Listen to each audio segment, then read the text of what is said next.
Naquela manhã abafada em Caracas, enquanto a cidade ainda despertava sob um céu pesado e sem vento, um silêncio estranho atravessava as ruas como se o próprio ar estivesse segurando a respiração.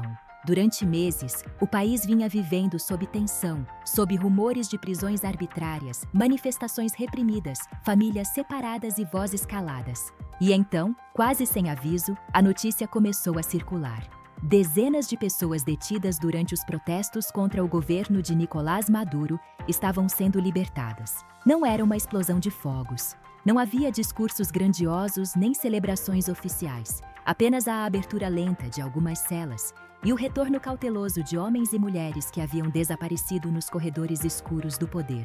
Os protestos que levaram às prisões haviam nascido da crise política aberta após a eleição presidencial de 2024. Contestada por grande parte da oposição e por observadores internacionais.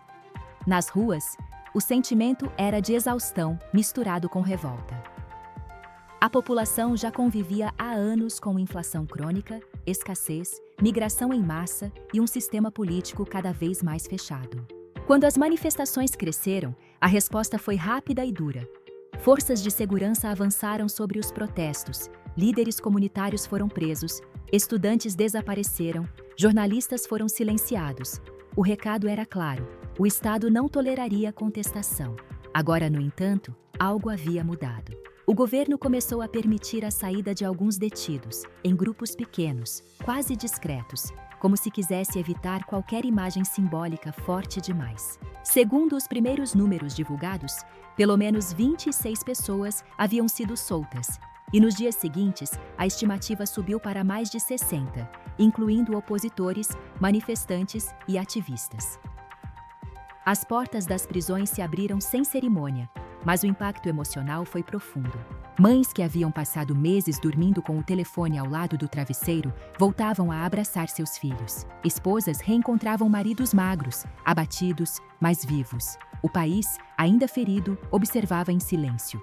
A forma como a mídia de centro apresentou os acontecimentos foi marcada por cautela. Veículos internacionais em espanhol e agências mais neutras descreveram o episódio como uma libertação parcial e limitada, evitando classificá-la como mudança de postura ou concessão política clara. Os textos enfatizavam que o número de soltos ainda representava apenas uma fração dos presos políticos e que nenhuma explicação oficial convincente havia sido oferecida pelo governo. Analistas citados sugeriam que a medida poderia estar ligada a pressões diplomáticas recentes, especialmente de países latino-americanos e de organismos multilaterais, mas deixavam no ar a dúvida sobre até que ponto o gesto indicava uma reorientação real da política interna. Na narrativa da mídia de centro, o foco era a sequência dos fatos: protestos, repressão, prisões, meses de silêncio e agora liberações seletivas. O tom era técnico, quase clínico, descrevendo o processo sem adjetivos fortes, mas destacando que o cenário político venezuelano permanecia instável e altamente imprevisível. Para esse campo, o episódio representava um sinal positivo, porém frágil, que não alterava o quadro estrutural do regime nem oferecia garantias de novas aberturas. Já a mídia de esquerda adotou uma leitura mais profundamente humanizada e crítica. Publicações europeias e latino-americanas colocaram os libertados no centro da história. Suas trajetórias, o impacto psicológico da prisão, os relatos de maus tratos e a incerteza que ainda cercava seus destinos. Ao mesmo tempo, esses veículos foram contundentes ao afirmar que as prisões haviam sido essencialmente políticas e que a libertação, embora bem-vinda, não apagava meses de repressão sistemática. Para esse viés, o gesto do governo era visto como uma resposta tática a pressões externas e internas, mais do que um compromisso autêntico com direitos civis. Textos de esquerda também sublinhavam que dezenas, talvez centenas, de presos políticos continuavam encarcerados e que muitos dos libertados ainda enfrentavam processos judiciais, restrições de movimento e vigilância permanente. Havia, portanto, uma crítica direta à narrativa oficial de normalização. A libertação era descrita como um pequeno remendo em uma ferida profunda, e não como um verdadeiro tratamento. O governo, segundo essa leitura, tentava reconstruir sua imagem internacional sem abrir mão de seus instrumentos de controle interno. Por sua vez, A mídia de direita e os portais mais conservadores adotaram um enquadramento mais cético e estratégico.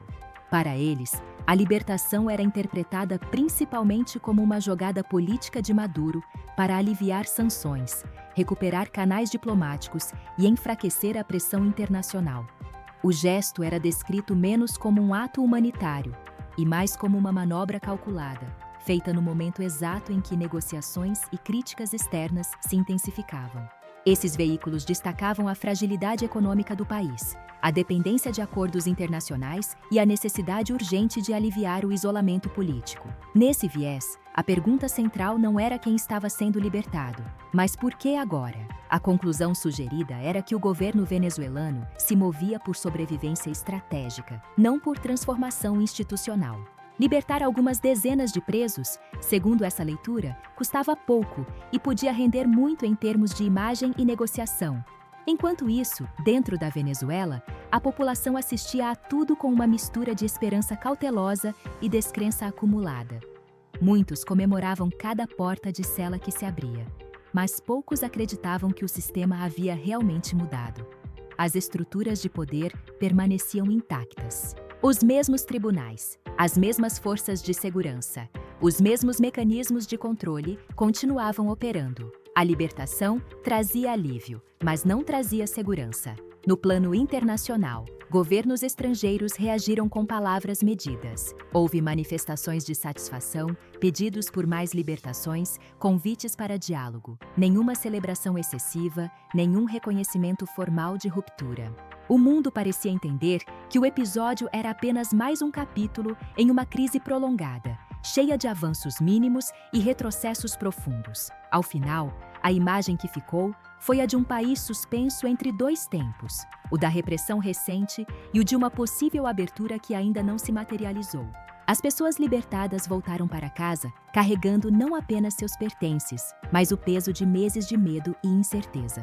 Suas histórias ecoavam nas ruas de Caracas como lembretes silenciosos de que a liberdade, quando é devolvida por decisão política, nunca é completamente segura.